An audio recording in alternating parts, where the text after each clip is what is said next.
नमस्कार, आप देख रहे हैं हिंदी खबर में हूं आपके साथ अमित शर्मा। झारखंड और महाराष्ट्र के विधानसभा चुनाव और यूपी समेत 5 राज्यों के उपचुनाव के नतीजों पर इस वक्त हर किसी की नजर टिकी हुई है और जनता ने अपना मैंडेट बैलेट बॉक्स में बंद कर दिया है। लेकिन जनता ने किसको चुना है? झारखंड और महाराष्ट्र में अगले 5 साल तक सत्ता की चाबी किस गठबंधन के पास रहने वाली है, ये वोटों की गिनती के बाद ही साफ हो पाएगा। ऐसे में नेताजी के लिए आज की रात काफी भारी रहने वाली है। इस बीच महाराष्ट्र में नतीजों से पहले ही मुख्यमंत्री की रेस भी शुरू हो चुकी है। चाहे महाअघाड़ी हो या फिर महायुति, और दोनों ही गठबंधन में सीएम को लेकर दावेदारी शुरू हो चुकी है। महाराष्ट्र में 1 अनार 6 बीमार जैसे हालात बन चुके हैं। देखिए हिंदी खबर की ये स्पेशल रिपोर्ट।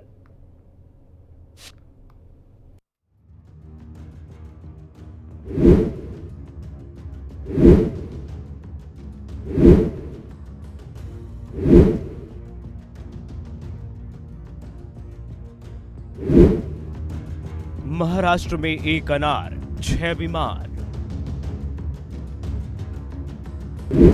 नतीजों से पहले सीएम की कुर्सी को लेकर खींचतान। महाअघाड़ी में पटोले संजय राउत के बीच तकरार, तो महायुति में अजीत पवार के पोस्टर से बढ़ा बवाल। पिछले कुछ सालों के दौरान महाराष्ट्र की सियासत में काफी उठापटक देखने को मिली है। 2019 के चुनाव में जनता ने जिसे अपना मैंडेट दिया था, उसने कुछ ही दिनों बाद पाला बदलकर दूसरे गठबंधन के साथ सरकार बना ली और ये सिलसिला पूरे 5 साल तक चलता रहा। हालात ये हो गए कि महाराष्ट्र में 4 बड़ी पार्टी की जगह 6 पार्टी बन गई। इस बार के इलेक्शन में भले ही चुनाव 2 गठबंधन के बीचों में लड़ा जा रहा है, लेकिन नतीजों से पहले हालात ये हैं कि वहां सीएम की एक कुर्सी के लिए 6 दावेदार हैं और हर पार्टी ने अपनी तरह से गठबंधन के ऊपर दबाव की रणनीति शुरू कर दी है। महाराष्ट्र में सीएम के पहले दावेदार हैं डिप्टी सीएम और बीजेपी के कद्दावर नेता देवेंद्र फडणवीस।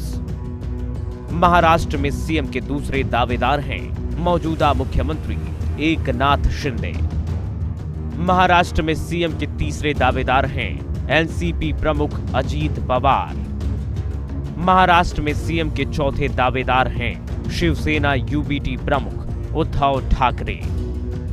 महाराष्ट्र में सीएम के 5वें दावेदार हैं महाराष्ट्र कांग्रेस के प्रदेश अध्यक्ष नाना पटोले और महाराष्ट्र में सीएम के 6ठे दावेदार हैं शरद पवार की बेटी सुप्रिया सुले।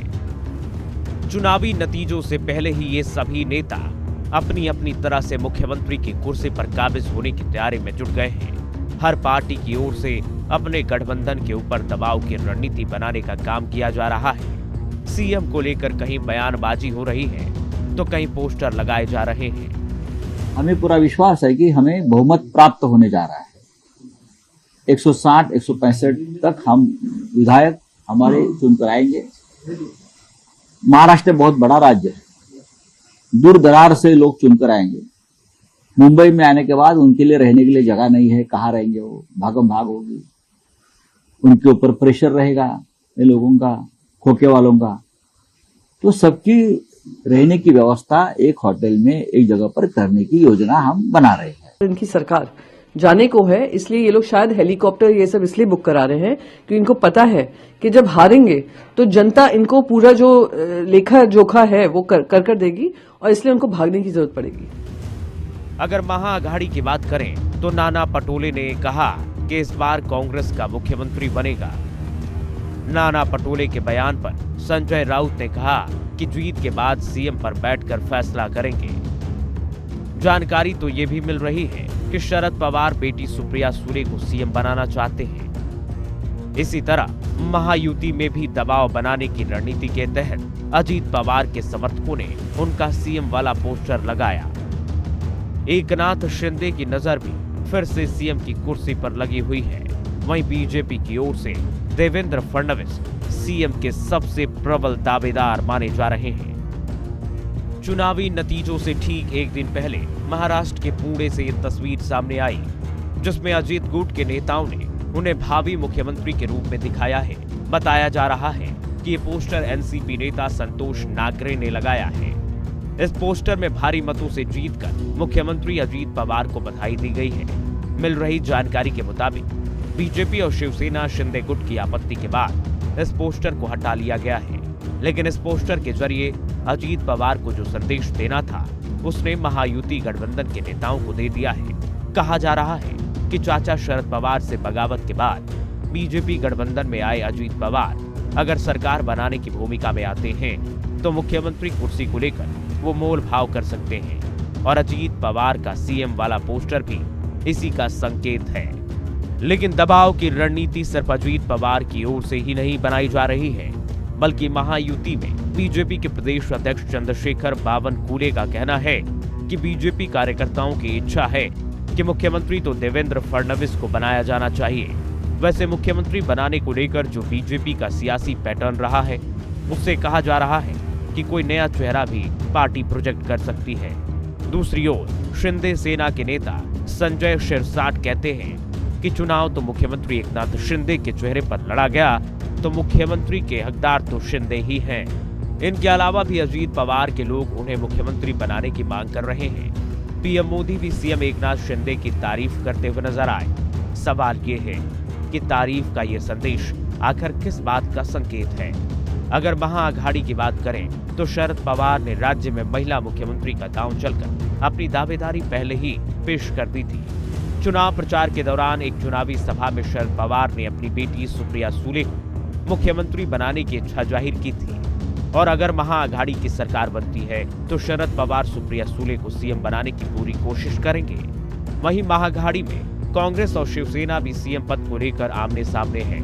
चुनाव नतीजे आने से पहले कांग्रेस के प्रदेश अध्यक्ष नाना पटोले ने कहा कि पार्टी आलाकमान ने उनसे कहा कि वो मुख्यमंत्री पद का चेहरा होंगे, जिस पर उद्धव ठाकरे गुट के नेता संजय राउत ने तीखी प्रतिक्रिया व्यक्त करते हुए कहा कि नाना पटोले अगर सीएम का चेहरा होंगे तो कांग्रेस अध्यक्ष मल्लिकार्जुन खड़गे और शीर्ष नेता राहुल गांधी, सोनिया गांधी और प्रियंका गांधी वाड्रा को इसकी घोषणा करनी चाहिए। महाराष्ट्र में कांग्रेस की लीडरशिप में ही सरकार महाविकास आघाड़ी की बनेगी। उस तरह से जो मतदान का जो रुझान आ रहा है, कॉल आ रहा है, जो लोग मतदान के लिए जा रहे हैं, तो उसके आधार पर राज्य में कांग्रेस की सबसे ज्यादा कैंडिडेट चुन के आएंगे और महाविकास आघाड़ी की सरकार आएंगी, इसमें कोई दो मत नहीं है। ये काले पत्थर पे सफेद लकीर है। नहीं, मैं ये नहीं मान लूंगा और कोई नहीं मानेगा कि महाविकास आघाड़ी की सरकार हम बैठकर तय करेंगे।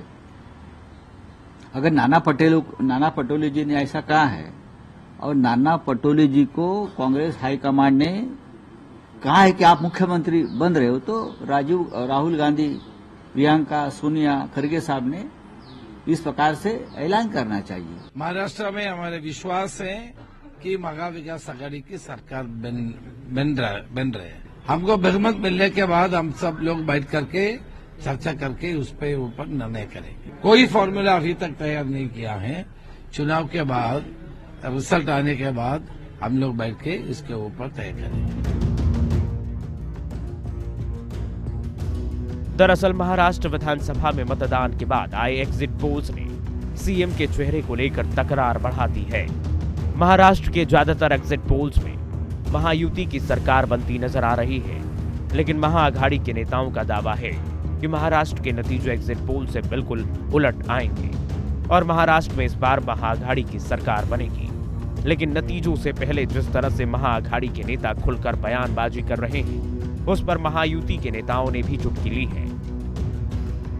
Nana Patole ji and Sanjay Raut are in a competition as to who gives more controversial statements only to hog the media limelight.